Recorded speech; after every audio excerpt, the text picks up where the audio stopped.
National media sits in Delhi or Noida, which is why if there is a drain pipe, water is coming out of a drain, it will become breaking news. In Kerala, it will require floods for people to realize that Kerala is there.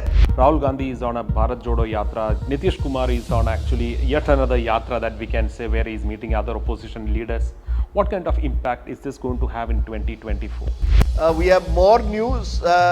We have more news outlets, but I think quality has gone down. Indians don't like to pay for news. This is a big problem. And I keep saying, if you pay peanuts, you will get monkeys. What Kerala thinks today, India thinks tomorrow is a phrase that has become very common thanks to one of the senior-most journalists in the country. He is often referred to as a strong critic of those in power. However, he has never restrained from heaping praise when it comes to efforts that matter for the people. Joining us today is Mr. Rajdeep Sardesai, senior journalist and author. Sir, thank you so much for speaking to us. Gopi, thank you very much for having me. And you don't need to serve me, so thank you. It's our pleasure, sir. Let me just get this straight. It's been at least 30 years, or at least we can say 3 decades since you have been a journalist. How do you see the transition of this journalism over the last 30 years or these 3 decades? I joined journalism in November of 1988. The newsroom had only typewriters. Large files used to be kept everywhere. The room was a mess. Our newsroom was a mess. Lots of paper.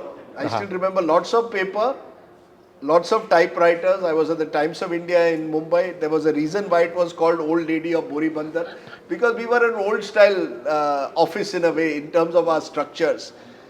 From there to today where, everything, we are virtually paperless offices. Everyone is even reporting on mobiles, your digital revolution. It's a huge change. It's a transformation of a kind that frankly is unimaginable. In 30 years, journalism has changed so dramatically for good and bad that, I'm sometimes stunned that I've been part of this journey because I keep trying to, just now I was trying to get my colleague at India Today to help me with Instagram. I have no clue of this world of Instagram, but I'm trying and sometimes failing, sometimes succeeding. But I think the biggest change is technology.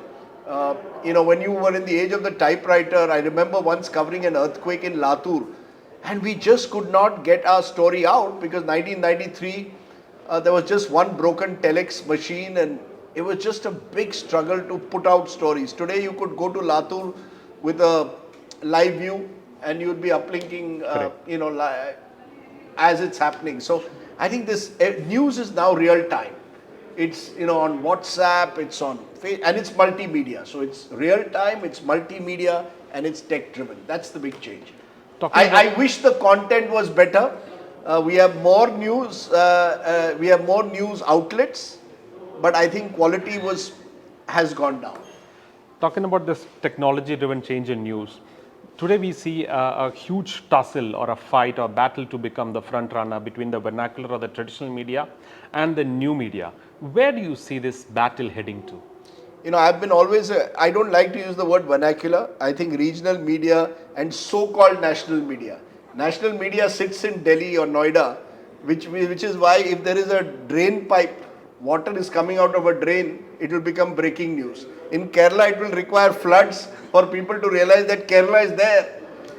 That is the big problem. I've called it and I got into trouble for calling it the tyranny of distance. Further you are from Delhi, national channels don't respond to those stories as quickly. And that's a huge problem because we are a subcontinent sized country. So I think regional media that tackles local issues, that is able to, in a way, reflect each state, will always thrive in the future because people want news of their neighborhood. Local news is becoming in your own language. Very interestingly, there was a government in Maharashtra which was toppled a few months ago. So all day I was on India Today and Aaj Tak I did a few lives. In the night at 11:30, we did a program on Mumbai Tak, which is our digital Marathi channel.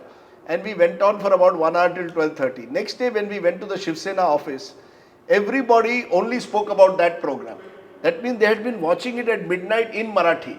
The language makes a difference, I think, more than anything else. And you just connect to new audiences. So I think the strength of regional media is that it can just connect to real issues of the people of the area. But both can survive. National and regional should work together in harmony. And if national media opened their eyes and realized we are a subcontinental country, I think we would do many more stories.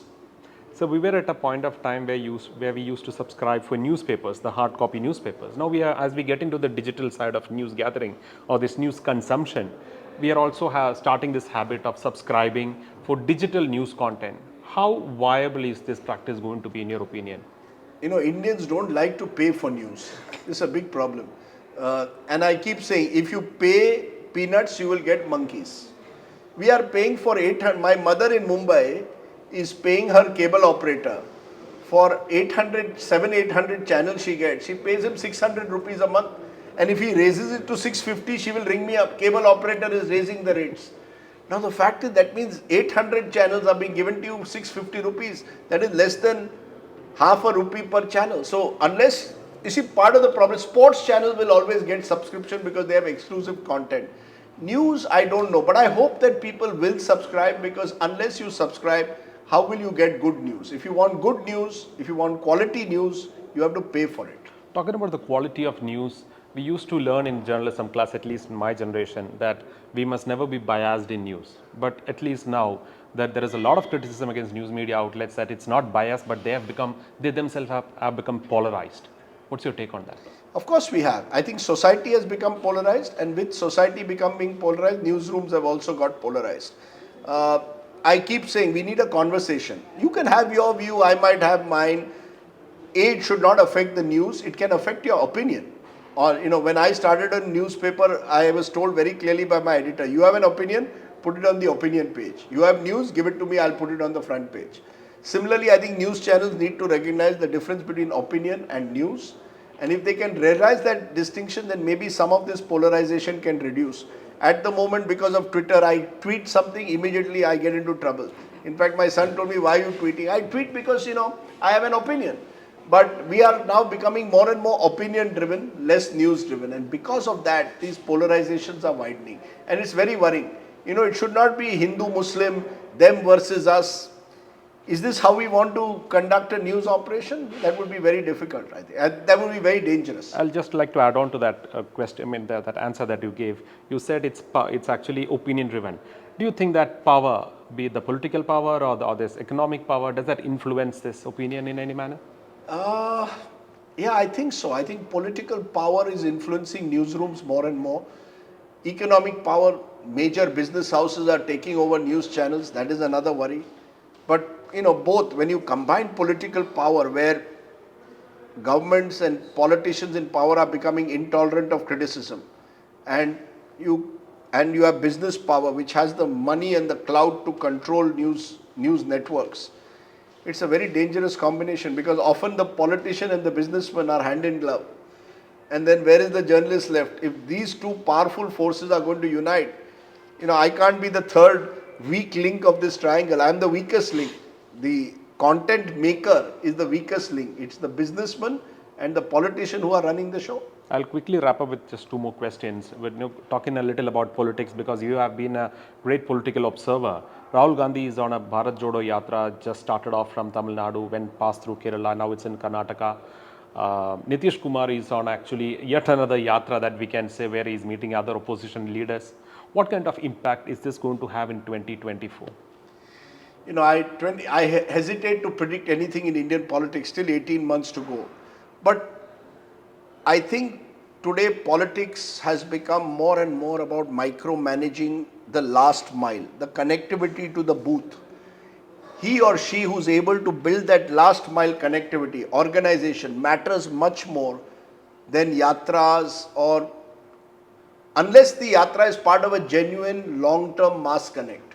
You can't do a one day yatra or even a 1 month or 3 month yatra and expect people will change. You have to consistently connect with people. I think one of the reasons why the BJP has been so successful in the last 8 years is they have consistently connected on the last mile. Politics now is last mile delivery. Everyone wants to know what is in it for me. And therefore, if you are able to convince them in the last mile, if you are able to organize voters, enthuse them to vote for you, beyond just a yatra, you need to build an organization. key to political success now is last mile micromanagement organization. My final question is beyond politics and news. I know you are a good cricket observer and cricket lover too. At least for the fans in Kerala, cricket fans in Kerala, and maybe people outside also, there is a strong criticism that Sanju Samson is not being recognized by the BCCI. He is not given ample opportunities. How do you rate or observe his performance, and what is your take on that? Every time I see Sanju Samson bat, I think he has been gifted with rare talent. He has a lot of time to play. You know, I am a very romantic when it comes to cricket. So when I see Sanju Samson bat, I get excited. I won't switch off my TV if Sanju Samson is batting. I may switch off my TV if a lot of players are batting, but Sanju Samson has that X factor. You know, it's a God-given talent to be able to, I think, be a fraction of a second faster in picking the length. However, you know, sometimes when you're so gifted, you tend to take things a little easy, or it appears that, and therefore you get out in what you call a soft manner. So I think his failure has been that he's never been able to push on to score those big runs consistently. He has huge talent. I think he deserves more chances. If I was Team India, actually I would have taken Sanju Samson to the T20 World Cup. I believe younger players, T20 is a young person's format. Take people who are fearless. These young generation like Sanju Samson, they can average at 170 runs, they have 170 plus average for every 100 balls. So they are the kind of people you should take. But it is not, please, you know, Keralites think that somebody is a conspiracy against Kerala. It's not a conspiracy against Kerala. There's a lot of talent. India has so many talented cricketers today. So Sanju is just one of them. But I wish him well. I love watching him bat. I'll just wrap up with one more quick question that just came to my mind. Shashi Tharoor, yet another Keralite, yet another Malayali who is known globally, is contesting for AICC chief's position. What is your take? There is Garge and the so-called high command on one side, and there is a Tharoor on the other side. You know, Tharoor comes from my school in Mumbai. So I have a special affection for Tharoor. He's a very remarkable individual, self-made, has a global outlook, has written books, he's a man of many talents. But I think the way the Congress is structured, Kharge is more likely to win than Tharoor because Kharge is backed by the high command. In an ideal world, I think we should have a Tharoor as the Congress should have more than one leader. They should have a party person who's a real organizer, who understands the organization, and someone like Tharoor who understands how to connect with people. Tharoor is a terrific communicator. For a young, middle class, youth audience, Shashi Tharoor would be a disruptor. He would break the status quo. Congress needs to break the status quo to take on the BJP. Mr. Tharoor could offer an alternative face. Someone else could be the organizer. You don't have to have one person doing everything. So I don't think he's going to win PCC president, but I think I'm glad he's contesting. He's made a statement because you need contests, you need inner party democracy, and you need new faces. Shashi Tharoor, in my view, connects with a new India far better than a Mallikarjun Kharge ever would. Well, sir, thank you so much for speaking to us amidst this very busy schedule. Thank you. Thank you, Gopi, and wish you and your team all the best. Thank you so much, sir.